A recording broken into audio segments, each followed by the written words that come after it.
And so, like, to cover up the recap, yeah, they have to split ways where Riker and Worf go to get the schematics, and Picard goes to find Jack. He finds Jack. He can't break him out of it. He joins Jack in the Unimatrix 01 esque type reimagining. That's a Star Trek Voyager reference. And he convinces him to take himself out of the Matrix. Worf and Riker have some funny banter with fighting some hand-to-hand combat with Borg. Turns out swords are fun.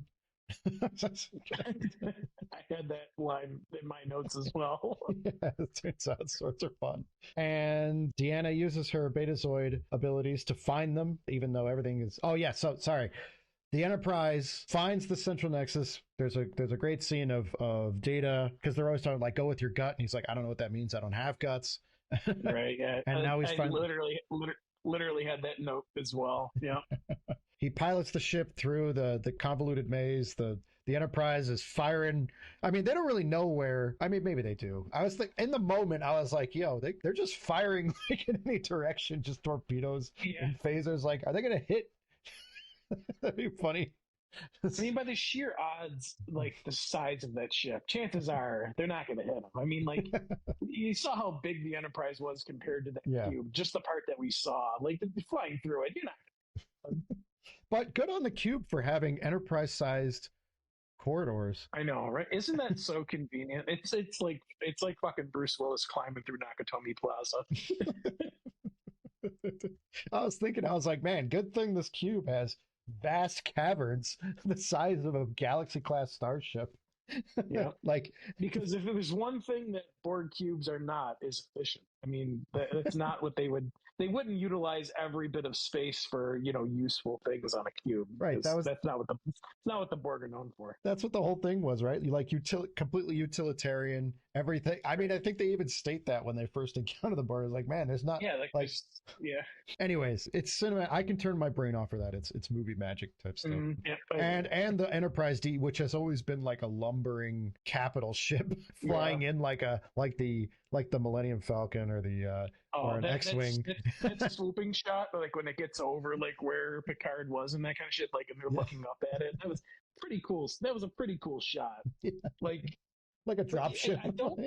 Well, that's the thing is that I think it didn't really like give off. I mean, it made the Enterprise feel really big, but it did not like appear as big as it actually should have been. It would have been fucking massive compared to just somebody standing next to it. It would have been huge. So that Enterprise still would have had to been pretty high above to get like that type of a shot the way that it was looked at. My nerd brain goes into, is it a vacuum above them? Like, is there, like, how does the atmosphere work within this Borg cube? Because the displacement of air at that like rapid descent through the Borg had to be an emergency force field, I imagine, right? Because but then just over them like in a bubble.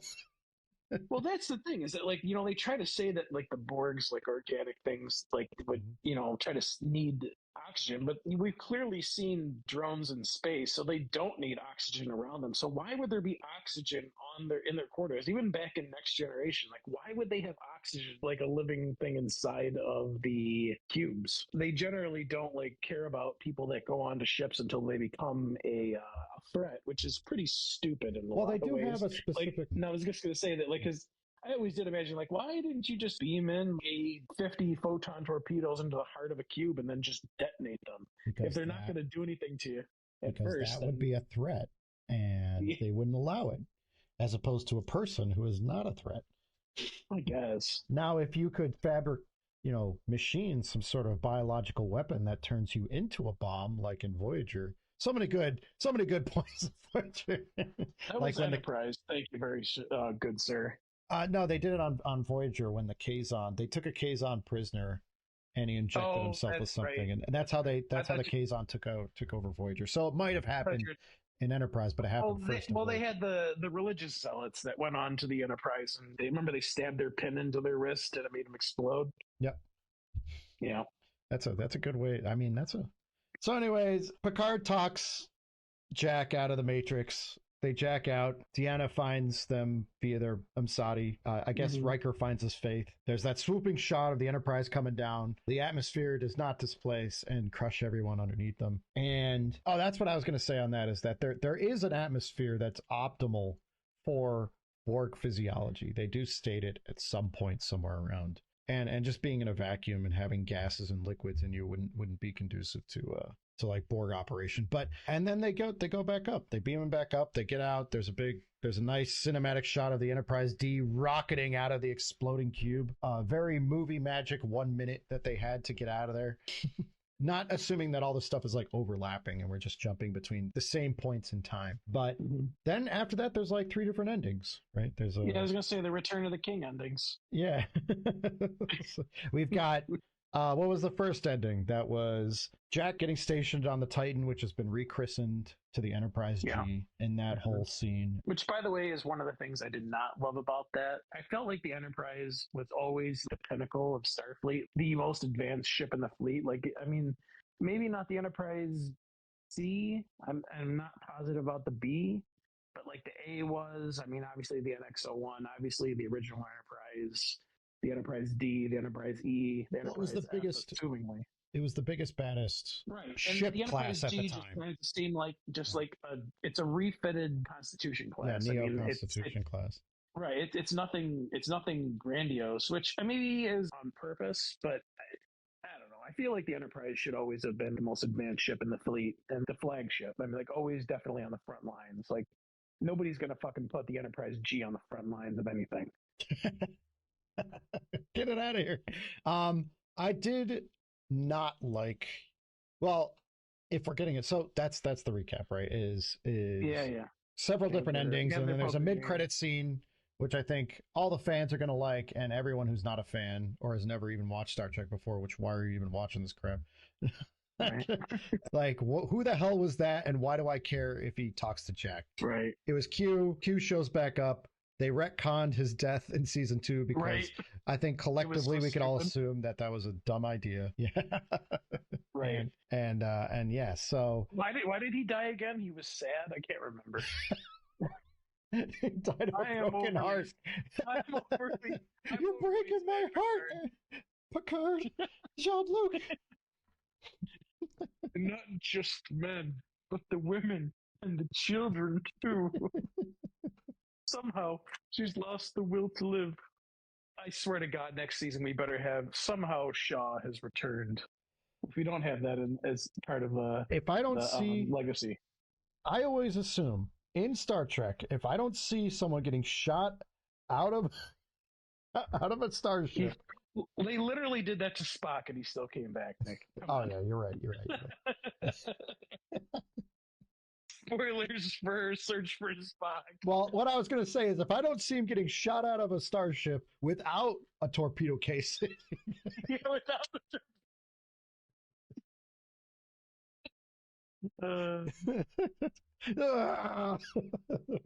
Didn't they recover somebody's body from space? Wasn't that an episode or one of them?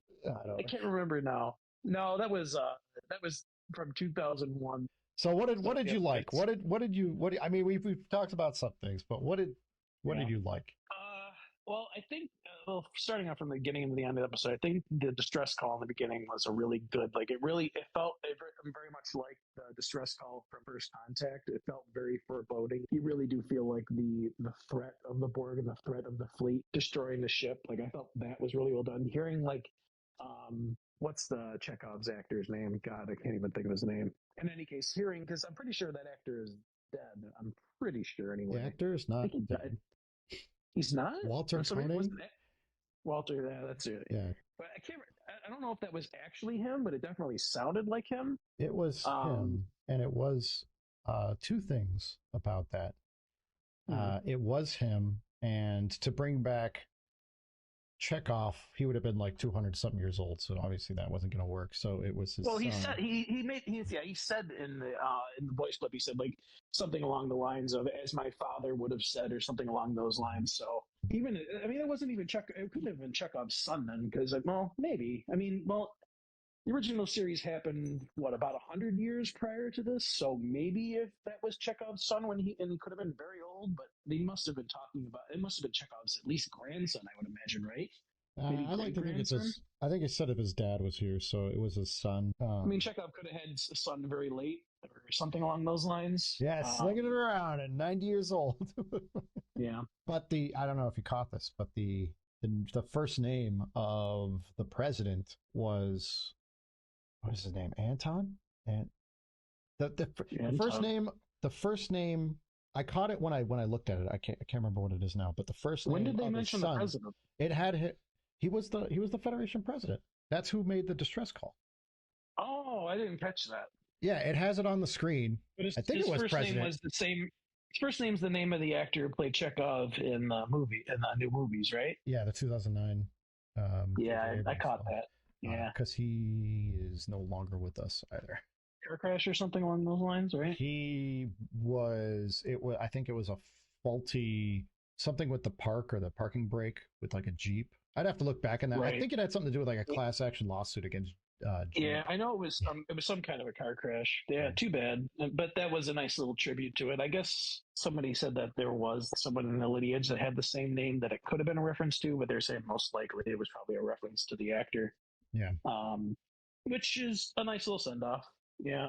Yeah, it's a nice little way to plug it. To recognize that because he was. I mean, it was like I said. I mean, I've always said that those movies aren't terrible. I just don't like what became of that style.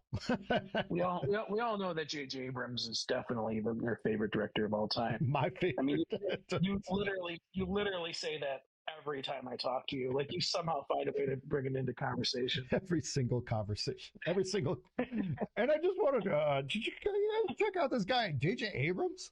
It's like, oh man, the blindingness of that new Jeep that you bought, man. Oh, that's reminiscent of the lens flares of the greatest director of all time, J.J. Abrams.